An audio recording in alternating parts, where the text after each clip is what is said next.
Good evening. You are welcome to another edition of Import Export Platform, Facebook Live from Creative Festival Academy. My name is Dele Ayemibo. We continue from where we stopped in the morning. In the morning, we're discussing the part 15 of the what, the why, and how to export to Nigeria. The what, the why, and how to export to Nigeria. It's interesting to understand the fact that there's so much opportunities in Nigeria, but like I've constantly emphasized, the fact that it's only foreign are taking advantage of those opportunities. Today I'll be moving on in the conversation we'll be having.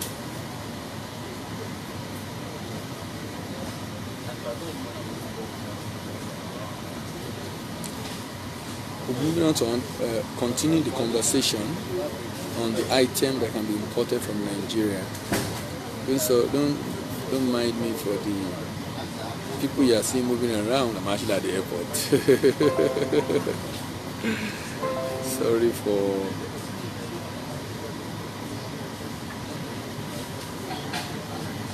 for the distraction.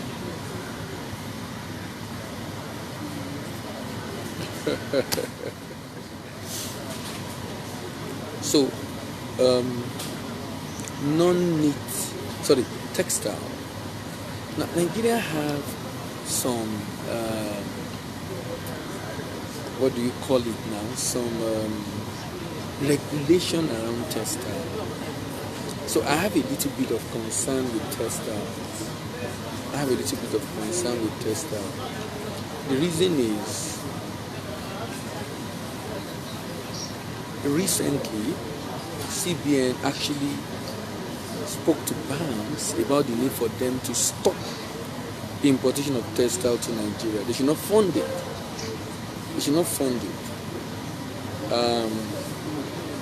And the reason is very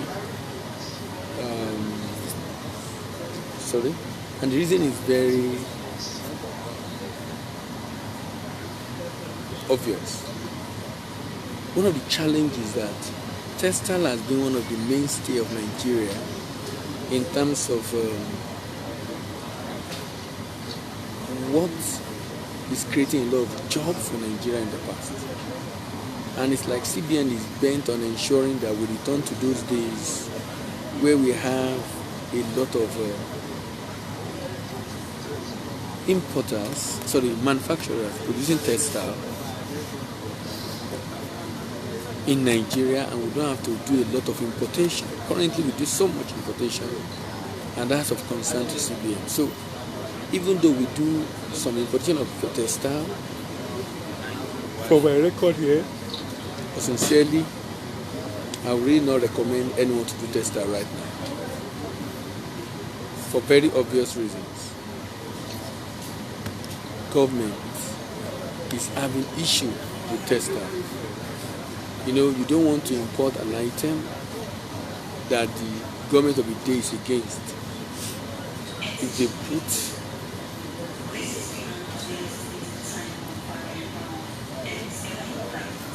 If they put a restriction on the import of an item, it's just wise to avoid it as much as possible.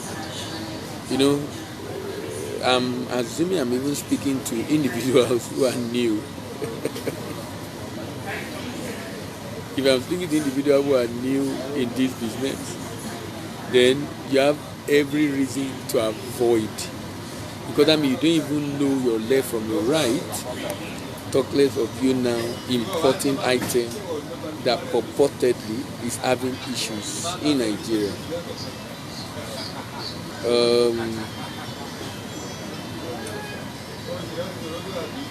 I'm trying to see if I can get some of those messages. I'm hoping I'll be able to get that.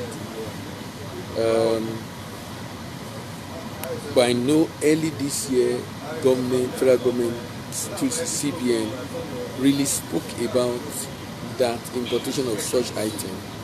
So as much as possible, I always want to avoid. It's good to err on the side of caution.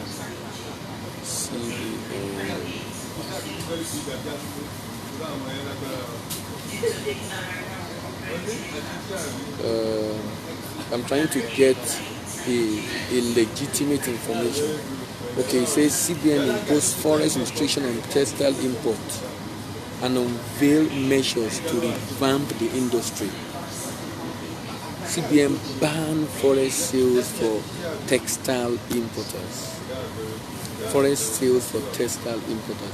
So that's very important, because at the end of the day, what you don't want to do as a new entrant in the business is to find yourself in the midst of a quagmire. Is to find yourself in the midst of a quagmire. What I mean by that is this: if you're in the midst of if the government's already having an issue with a product, you want to avoid it as much as possible. What I'm actually even trying to do now is to get more information about that policy. More information about that policy.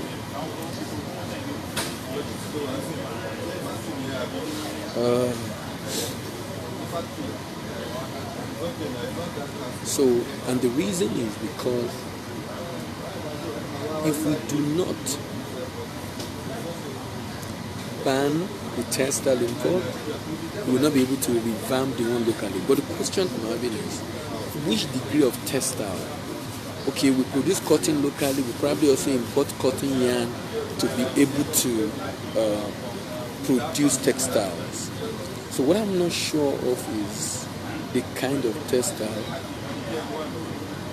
that is restricted.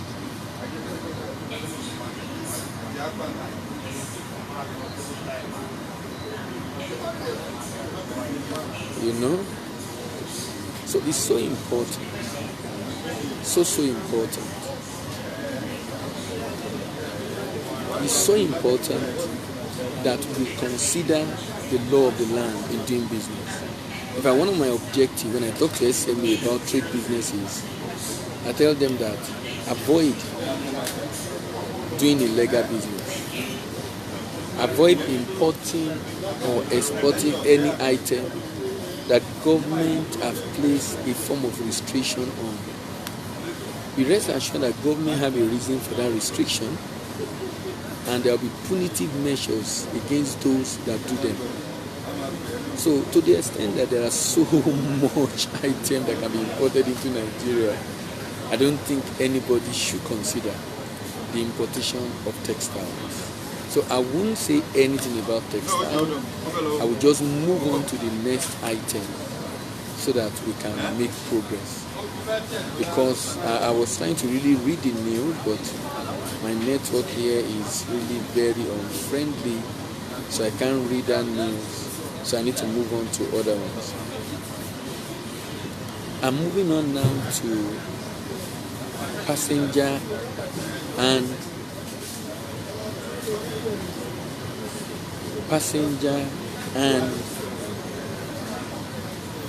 transportation rather. Transportation. So like I said, I'm dropping textile, I'm moving on to transportation.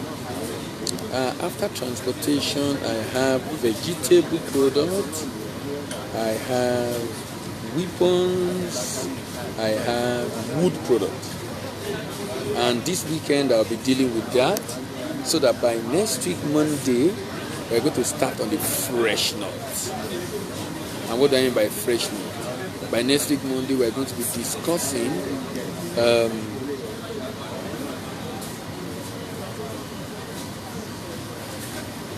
the trade environment in Nigeria. We're discussing the trade environment in Nigeria. The trade environment in Nigeria is another very interesting one that anybody trying to invest in that sector need to know, need to master, need to understand well enough to be able to mitigate the risk You need to know exactly what the regulation requires so that you don't find yourself flouting the law of the land. Like I said, I believe I'm talking to people that are basically or mainly new, and because of that, you really cannot afford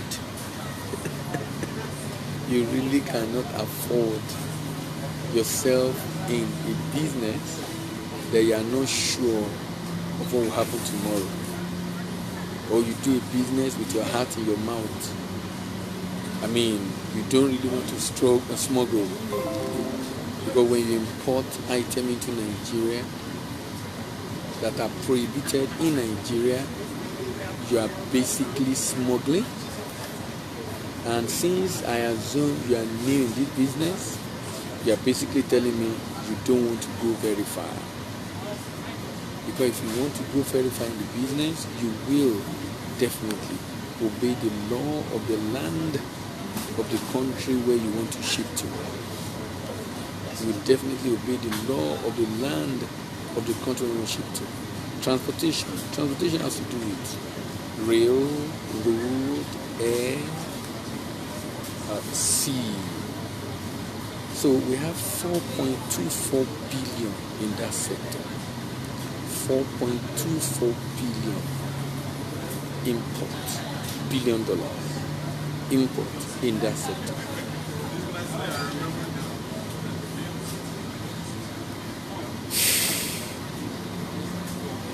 A particular sector is doing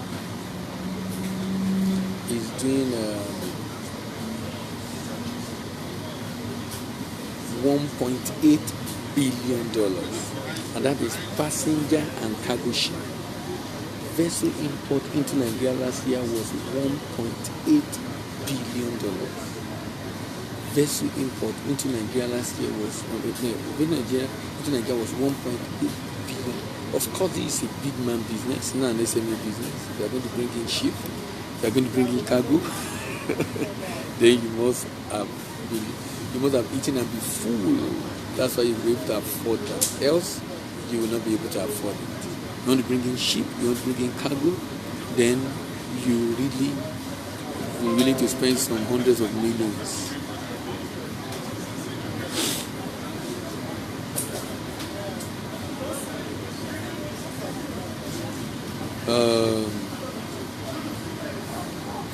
Number one, passenger cargo ship. Then car is 22. Can you imagine? Car is 22%. So that's about $900 million. Car is $900 million. Car is $900 million. Then the part of a car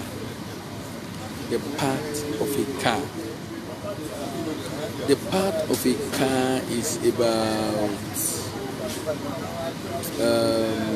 $270 million. $270 million. Motorcycle is about $300 million.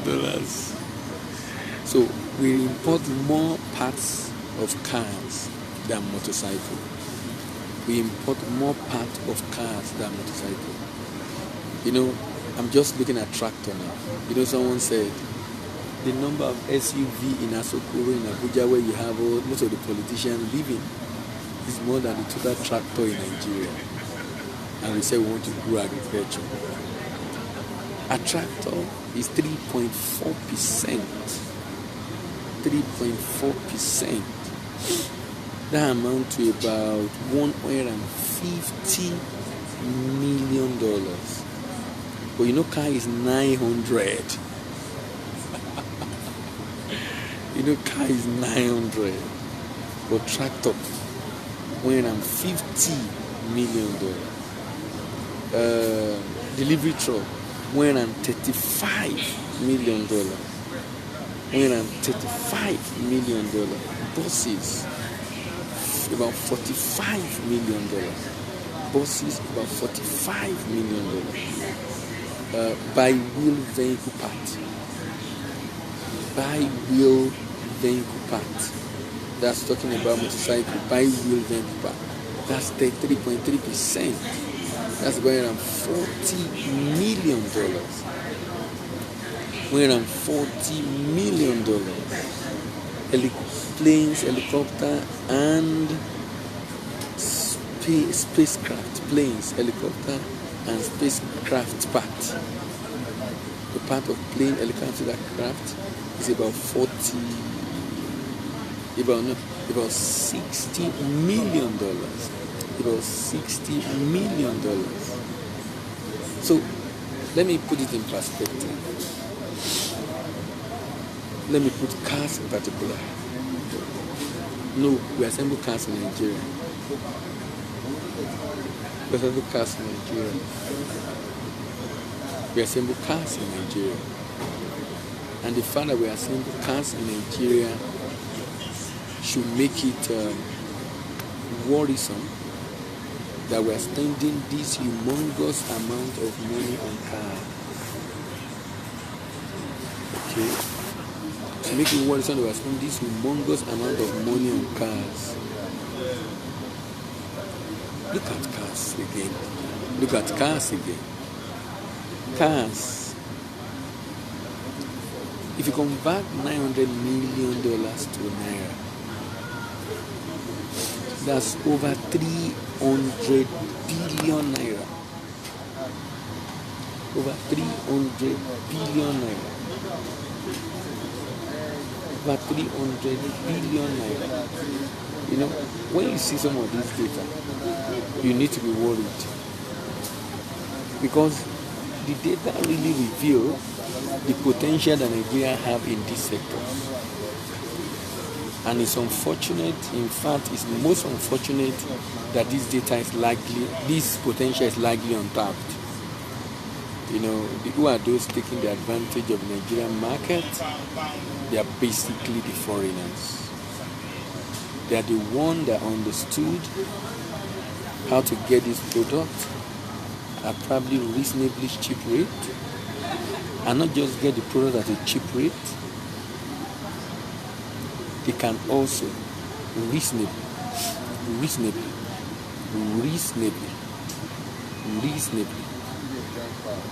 they can also set up a system here, an office here, to be able to get access to this product,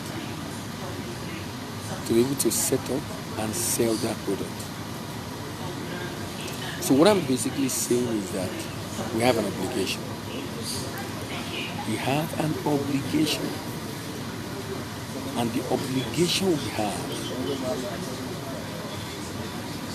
is to ensure we support local industry that are into car production. So I'm definitely not in support of new car import, maybe used car, so that we don't block off all those other people. But for new car, especially with government agency who are supposed to be promoting these people. No, we have what is called the National Automotive Policy. They are supposed to support this sector to ensure that investors in this sector get value for their money. What I'm not sure of is how much of that is currently being done in the country. How much of that is currently done, I don't know, in terms of the kind of support we are giving these people. But I must say of a fact that car is usually among the top three traded products in the world. Typically crude, then sometimes machineries, and then car. 2016 car was the highest.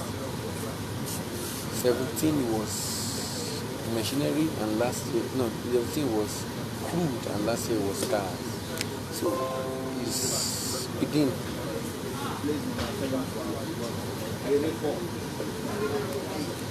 The issues are so much.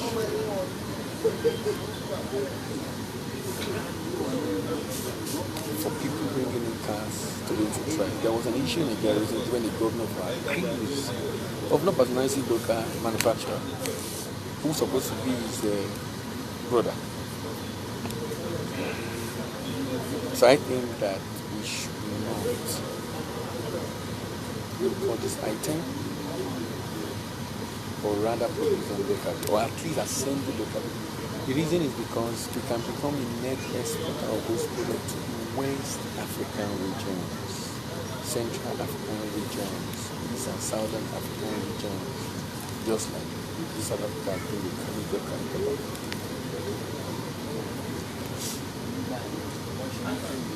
I've spoken a lot about cars.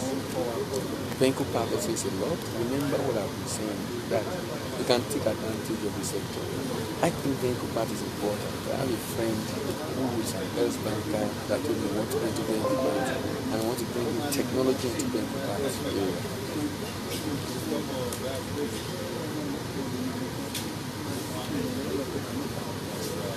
You know, it's so important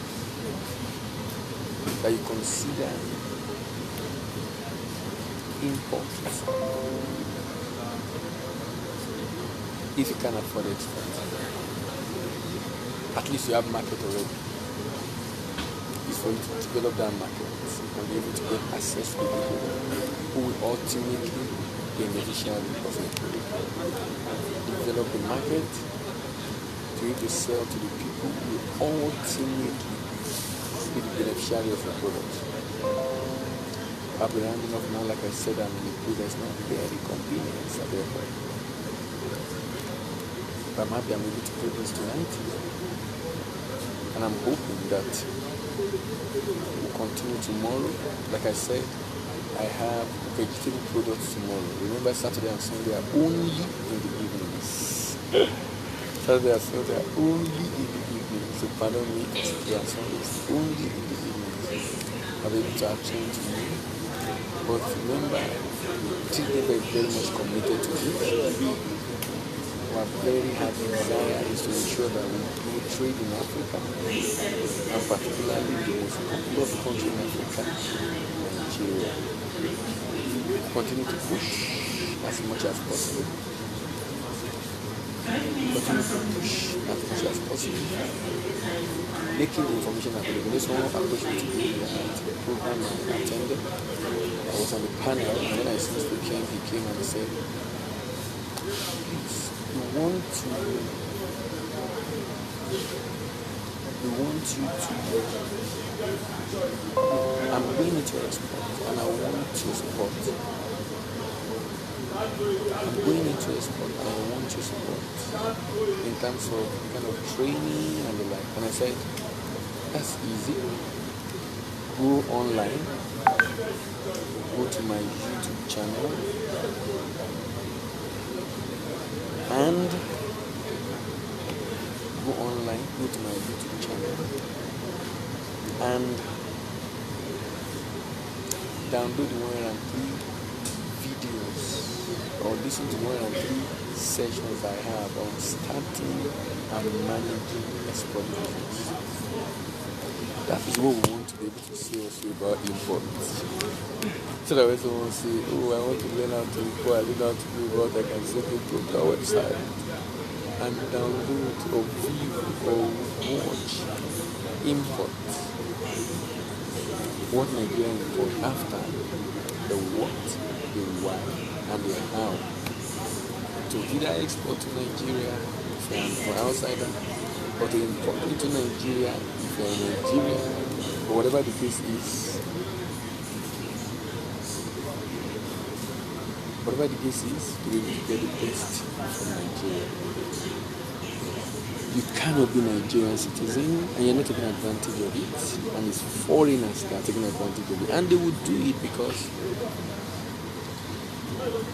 they have information you do not have. They have information you do not have. They have information you do not have. They have information you do not have. They decided to research, and some of them probably have even met me online. But foreigners looking for market and exploring through all the right channels to have access to that market. And like I said, we're doing all this, making information available, creating content as much as possible to be able to help individuals who are really and truly interested in this sector, but don't know how to be about it. But like I said, my focus is to individuals to be able to take advantage of the opportunities in Nigeria. Please explore this opportunity. Don't allow foreigners to take all advantage of the opportunities, because you also can do it, only that we've not looked at it. I'll see you tomorrow as I talk about the products. Bye for now.